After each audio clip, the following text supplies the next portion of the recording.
Hey, you too. Welcome back to my channel. This is Nathan Daley. I'm the law enforcement translator, you guys. I'm here to translate a lot of difficult things that go on within law enforcement in this country. A lot of controversy, issues, and topics. We talk about it all here on this channel. We dive deeper into some of these issues. And I give my insight, my perspective. You guys, listen, thank you so much for supporting this channel. We have come a long way since October last year. Our channel is growing thanks to the help and support of everybody. So again, I really appreciate you. If you're new to the channel, please join. Would love to have you part of this journey, you guys. There's a lot of great things coming down this way.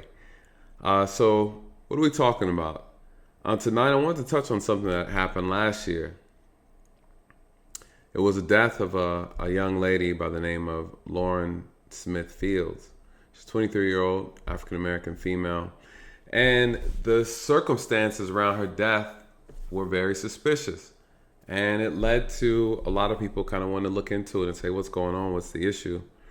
Well, we found out recently that there was a male involved, of course.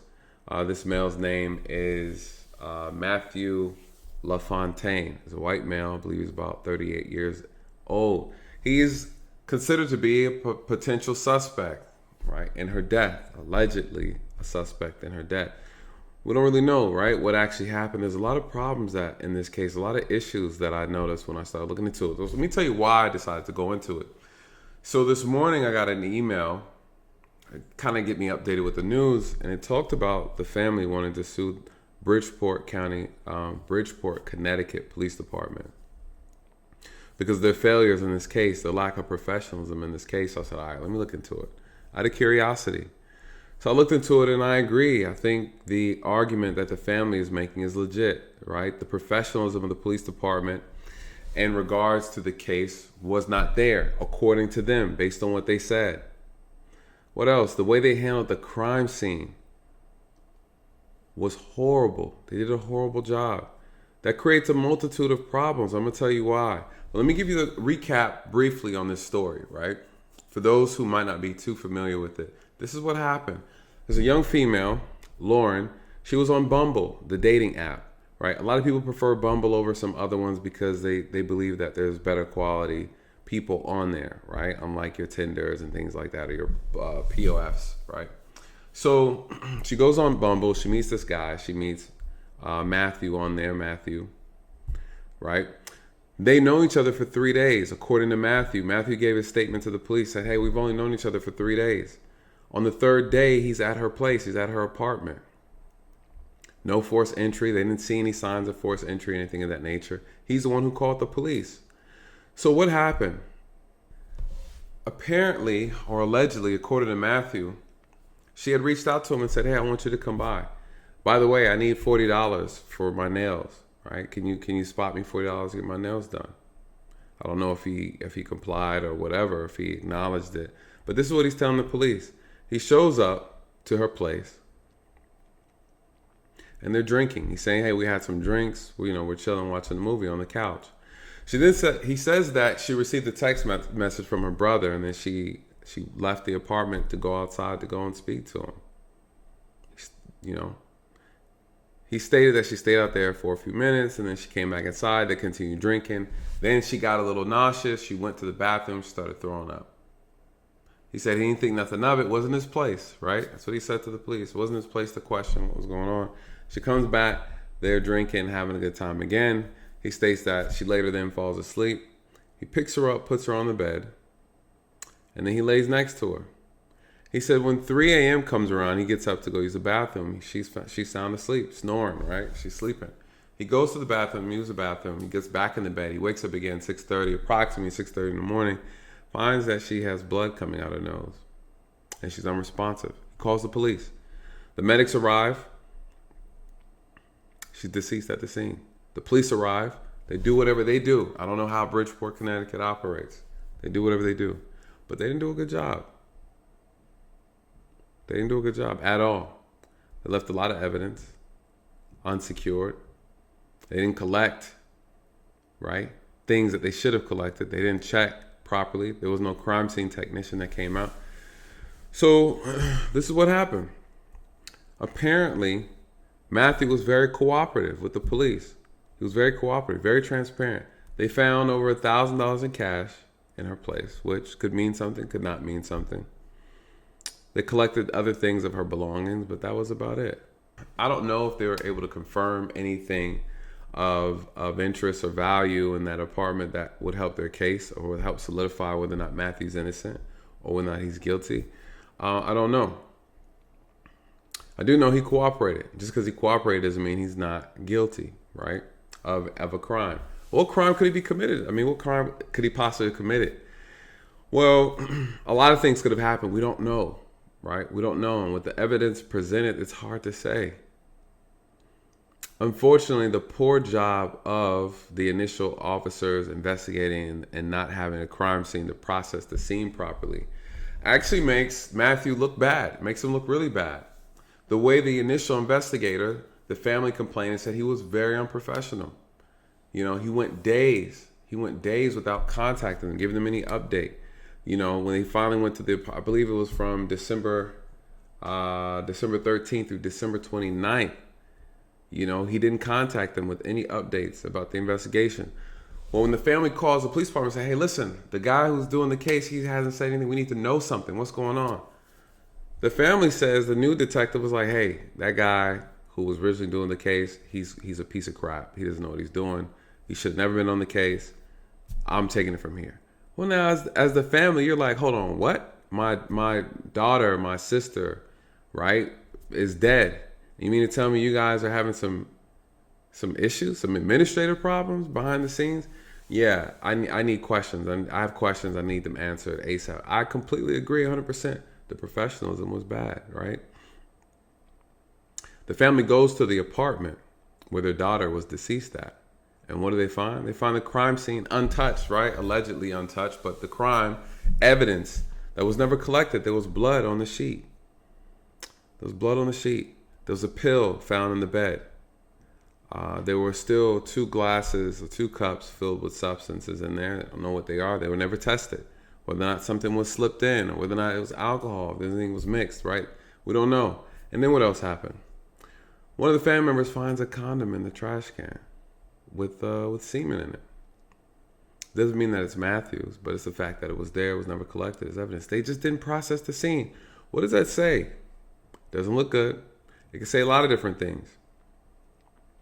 But this is the problem with law enforcement today, a lot of people don't talk about. When we put ourselves in a situation where we are not professional, we don't do things by the book, we do things outside of our policy, what ends up happening is it creates a scenario where people are able to speculate and create their own narratives, right, about what they believe the situation is. And they could be 100% correct.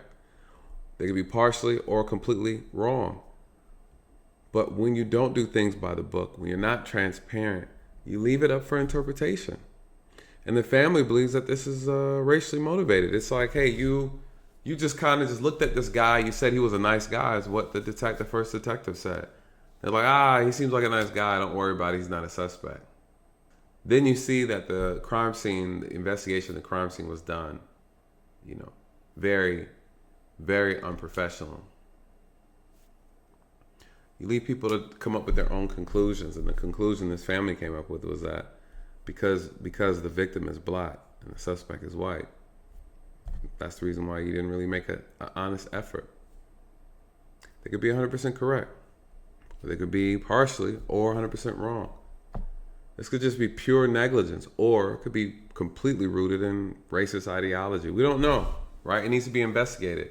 I think at this point they need to go over the police department and call for another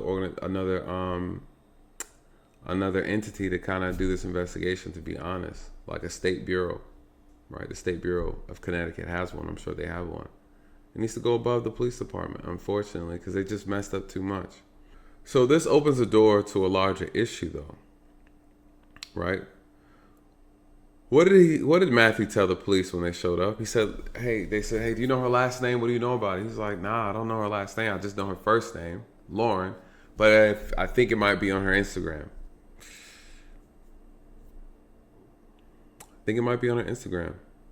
If this is true, she's only known this guy for 3 days.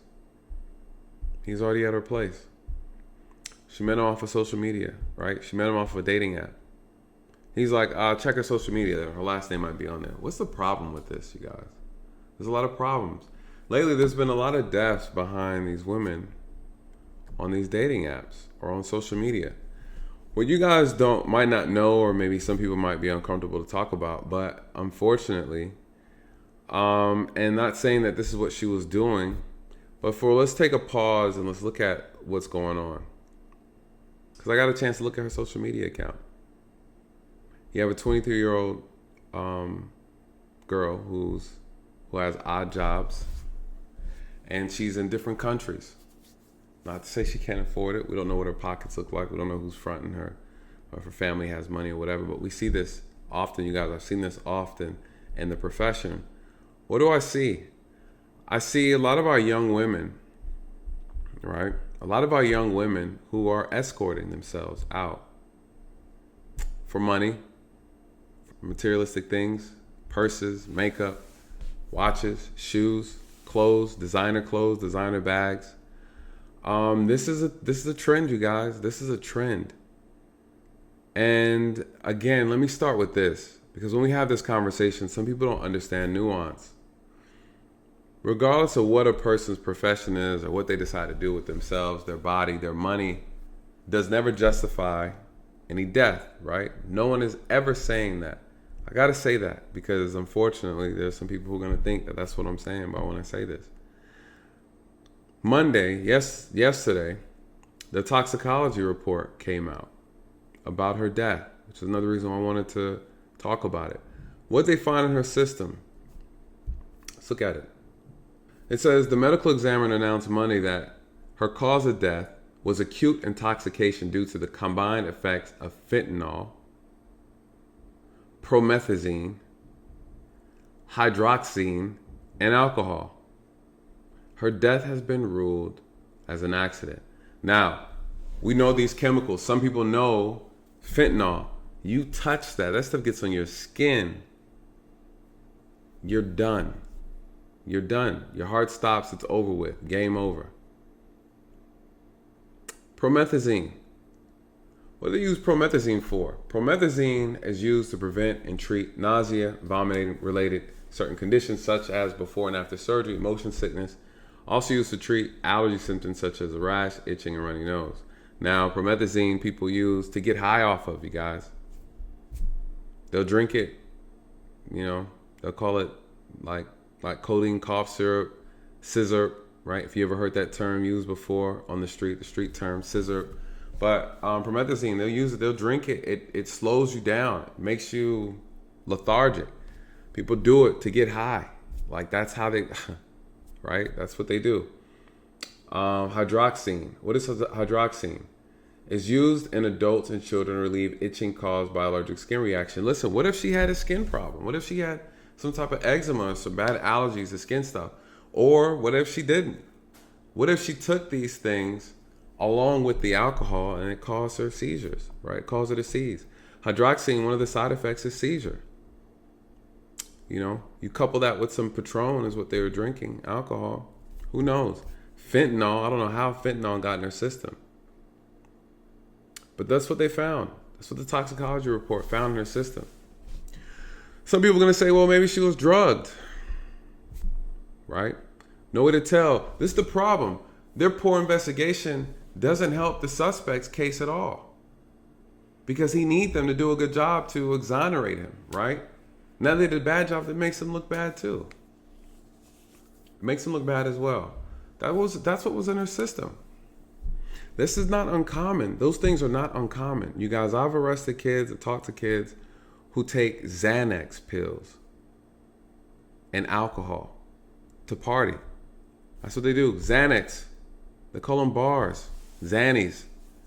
We have kids that pop Skittles. That's what they call them. Ecstasy is what it is. So this is not uncommon for young kids to do, or young adults to do drugs. I mean, there are kids that overdose on these things. I've seen it all the time. What else have I seen? I've seen young women in college, You'll be surprised. It's a lot of them who sign up on these websites. They sign up on these dating apps because they're looking for a sugar daddy. They're looking for a man who's going to spend money on them, give them things that they want that they can't afford, give them money in exchange for sex. You guys, this is not uncommon. This man is a white man. He's 38 years old with a 23-year-old woman that he just met online 3 days ago. And then miraculously, he's at her apartment. He's at her apartment. They found $1,000 in cash. Where did it come from? We don't know. And not to say this is what she was doing, but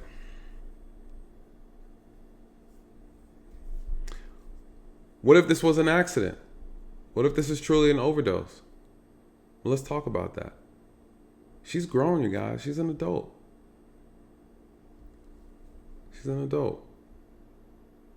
You know, we know right from wrong. We can try to remove accountability from her all you want, but again, I've seen it. You know, I've seen it. No one's justifying what happened, but I've seen our young adults. You know, I work the black community. I can talk about the black community. I've seen a lot of our young sisters out here who are so desperate for attention, so desperate for money, chasing the bag, as they like to put it, that they do whatever. They do whatever. I know girls who worked went to school at Georgia State, Emory, Mercer. They don't care. They don't care, you guys. I'm telling you, they do not care. And they put themselves in high, dangerous situations just so they can get a Prada bag, a Gucci bag, Louis Vuitton bag, so they can post it on social media. They get themselves caught up in escorting because the money's good. They sell their body. It's high-end prostitution. They're in rooms with politicians, you guys. And they just get dressed up. They look cute. They walk in. He bought the outfit for her. He just needs the eye candy. She comes in. Then they go back to the hotel. And guess what? Now it's time for my compensation. Now it's time for my compensation. It happens all the time. Happens to a lot of these parents' daughters, and they don't know. They don't know. You know, watch these kids lie to their parents in college about where they got this money from. Then you get in trouble, something happens, and your parent finds you're stripping. Or you have an OnlyFans page. That's how you're making your money. What do I notice with teens in high school? What are they doing? You guys, they get on Snapchat. They get on Instagram. They start an OnlyFans page. These are young girls using their body, right? Using their body and selling their images, their pictures, and their performing activities through social media in exchange for money. And these are teenagers. These are teenagers. She's 23. Hawaii, London, Jamaica, I guess Puerto Rico. I mean, not to say she can't go there on her own. I'm not saying that. I'm saying these are the signs. These are the signs. And there's a danger. You know, and let me say this to the young ladies. If any young women come across this video, which I hope. Listen, you know, the world today, this country within itself, it looks safe. Everything may appear to be safe. You might think you're safe, but you're a woman at the end of the day. There are predators out here who are looking for the opportunity for you to slip up. They're looking for an opportunity to take advantage of you. You know, so you always have to move with a sense of awareness out here. And if you are operating, you guys, in high risk activity, you open the door or Pandora's box and expose yourself to criminals.